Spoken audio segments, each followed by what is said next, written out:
Shalom Sobat Visit Media. Kembali lagi bersama kami. Saya PHD San Stephen dan narasumber kita pada saat ini adalah PHD Brevio Wibowo. Saya yakin dan percaya bahwa kita semuanya setiap hari mempelajari akan sekolah Sabat karena kita rindu untuk mengetahui firman Tuhan. Nah, pada kesempatan ini kita dengan PHD Brev yang akan menjawab ada 4 pertanyaan di pelajaran sekolah Sabat kita di hari Jumat.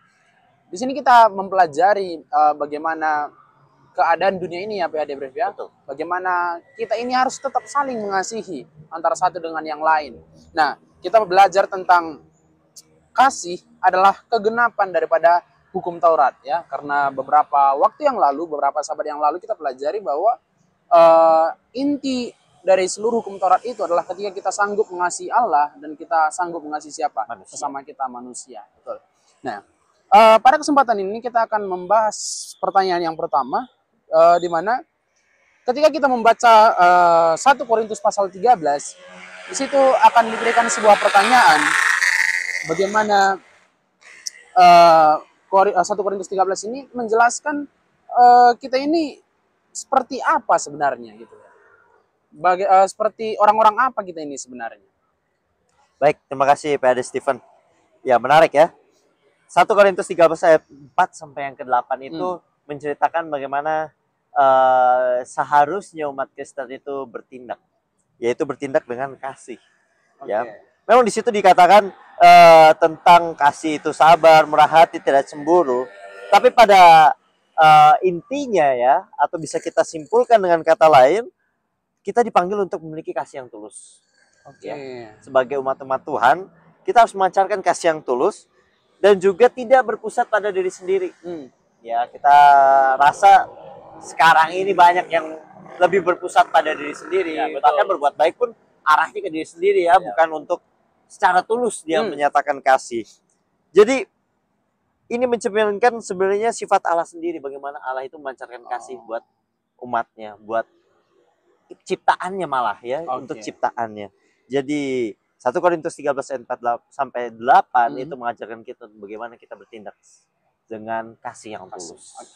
Terima kasih PHD Brev ya. Karena memang benar tanpa kasih sepertinya kita akan tidak menganggap orang lain itu ada, begitu ya PHD Brev ya. Karena ketika kita membuat dasar kehidupan kita itu adalah kasih, maka otomatis kita akan hidup untuk saling mengasihi. Betul. Oke, pertanyaan yang kedua. Nah, dikatakan apa yang memisahkan domba dan kambing ya dalam Matius 25 ayat 31 sampai 46, dan ini akan memberikan sebuah pertanyaan bagi kita nih ya. Betul. Sesuai dengan ayat ini, bagaimana kita dapat memahami apa yang Yesus katakan ya di sini dengan cara yang tidak mengajarkan bahwa keselamatan itu adalah melalui perbuatan ya. Karena mungkin kebanyakan orang yang berpikir ya, saya berbuat baik kepada orang lain, saya membantu orang lain akan membuat saya selamat. Nah, bagaimana kira-kira pendapat PHD Brev bahwa keselamatan itu bukan melalui perbuatan? Baik, terima kasih PHD Stephen. Ini menarik ini, kita bahas tentang pemisahan domba dan juga kambing. Pada intinya, kisah ini memberitahukan kepada kita ya bahwa golongan yang domba ini adalah golongan yang menunjukkan kasihnya terhadap sesamanya. Ya kan, sementara kambing ini yang memiliki ketidakpedulian terhadap sesamanya. Ya kan, jadi dia tidak punya kasih gitu. Tetapi ya, yang membedakan dari kedua golongan ini adalah bukan sekedar perbuatan baik pada Stephen, tetapi juga sikap hati yang diubah oleh kasih Yesus Kristus. Nah, ini berkaitan dengan tadi keselamatan oleh perbuatan atau dengan iman. Kita percaya bahwa kita diselamatkan oleh iman kepada Yesus Kristus, ya kan? Kita beriman, kita percaya kepada Yesus Kristus. Tetapi ya, iman itu tidak cukup hanya kita deklarasikan, kita ucapkan aja. Tetapi kita juga perlu buktikannya melalui perbuatan. Ya, jika kita iman kepada Yesus, ya kita memiliki iman, kita harus menyatakannya dalam perbuatan. Ya, ada buktinya. Ya, buktinya bahwa kita memiliki iman percaya kepada Yesus adalah kita mengikuti apa yang telah Yesus lakukan atau perintahkan. Ya, beda dengan ketika kita keselamatan melalui perbuatan. Artinya kita belum selamat, ya kita berbuat dulu baru memperoleh keselamatan. Tapi bedanya kalau kita beriman kepada Yesus, kita telah memperoleh keselamatan itu PHD. Dan karena kita telah memperoleh keselamatan itu, kita tunjukkan kasih kita juga kepada orang supaya orang juga boleh selamat juga sama seperti kita. Begitu PHD. Sangat jelas ya dibahas oleh PHD Brave. Pertanyaan bahwa keselamatan itu tidak selamanya melalui apa? Perbuatan. Namun dengan iman seseorang akan diselamatkan, dan imannya itu harus dia nyatakan dalam perbuatannya. Dalam perbuatannya. Oke, menarik. Nah, kita masuk ke pertanyaan ketiga nih. Ada pertanyaan, apakah artinya bagi Anda bahwa ketika kita mengasihi dunia sama seperti Allah mengasihi dunia ini, kita ini sudah dibilang bisa dikatakan calon-calon penghuni surga nih PHD Brave. Okay. Nah, yang menjadi pertanyaan sekarang ini adalah ketika kita mendengar statement ini, apakah surga itu benar-benar ada suatu tempat, atau apakah surga itu adalah ketika ada kedamaian di dunia ini? Bagaimana kira-kira pandangan PHD? Baik, terima kasih PHD Stephen. Tapi sebelumnya saya mau tegaskan bahwa ketika kita memperoleh baptisan dalam Yesus, itu kita secara resmi sudah menjadi warga negara surga. Oke, terima kasih PHD. Warga negara surga. Dan ketika kita menelisik akan makna ketika kita mengasihi dunia sebagaimana Allah mengasihi, ya kita sudah membuat surga. Artinya adalah di sini surga itu ya bisa memiliki dua arti. Pertama memang tempat tahtanya Allah, ya kehadiran Allah. Benar-benar tempat gitu. Betul. Dan kedua, surga di sini bisa kita artikan bahwa kedamaian itu sendiri ya, ketika kita menyatakan kasih dan orang juga memiliki kasih gitu. Jadi saling mengasihi, wah itu udah menjadi suasana surga. Suasana surga. Karena sifat dari Allah sendiri itu karakternya kasih. Dan ketika kita hidupkan dengan tetangga kita pun menghidupkan kasih itu sudah menjadi surga kecil di dunia. Bagaimana kita hidup seperti warga negara surga yang berlandaskan kasih gitu. PHD Stephen.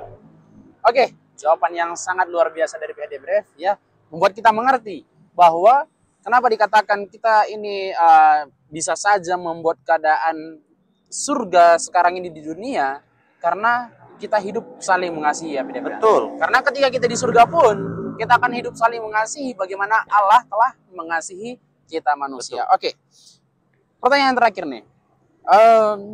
Ketika kita sudah memahami konsep kasih antara sesama. Nah, langkah praktis apakah yang harus kita lakukan ya, contohnya dalam jemaat kita nih PHD Brave, untuk memantulkan perhatian Allah terhadap kasih dan keadilan di masyarakat sekitar kita. Nah, apa kira-kira yang harus kita lakukan supaya kasih Allah itu benar-benar terpantul ya, dan keadilan Allah itu benar-benar hidup di dunia ini PHD?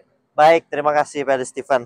Sebenarnya ini langkah yang sangat mudah secara teori, tapi sulit untuk dipraktekkan. Secara praktek. Iya. Jadi kalau mau mempraktekkan bagaimana kita mencerminkan kasih keadaan Allah itu sebenarnya gampang secara teori, ya kan? Yang penting kita peka terhadap keadaan sekitar. Kita lihat di sekitar kita, adakah yang membutuhkan pertolongan? Adakah yang bisa kita lakukan untuk menjadi terang ya, di tempat di mana kita berada? Nah, apabila di jemaat, ya, bisa nggak kita menjadi jemaat yang mempelopori, menjadi terang gitu. Contohnya kita melawat ke penjara, orang-orang yang membutuhkan di sana. Mereka butuh penguatan pastinya kan. Kita butuh kunjungi panti asuhan. Apa kebutuhannya di sana? Kita bisa menjadi terang di situ. Sebagai jemaat ya. Kita ke jalanan kalau perlu, ya kan? Sebagai jemaat, kita lihat apa kebutuhan mereka di sana. Ya, bisa nggak kita menarik mereka supaya bisa masuk dalam keselamatan, dan juga nggak cuma itu, tapi kita juga menggerakkan supaya ekonomi mereka juga berkembang. Ya, jadi banyak yang bisa kita lakukan sebagai individu maupun jemaat untuk menjadi terang, memancarkan kasih dan keadilan Allah. Begitu PHD Stephen. Oke, terima kasih. Ya, 4 pertanyaan dengan jawaban yang luar biasa oleh narasumber kita pada hari ini. Ya, kami berharap bahwa kita boleh mengerti akan inti daripada pelajaran sekolah sahabat kita sepanjang 1 minggu ini.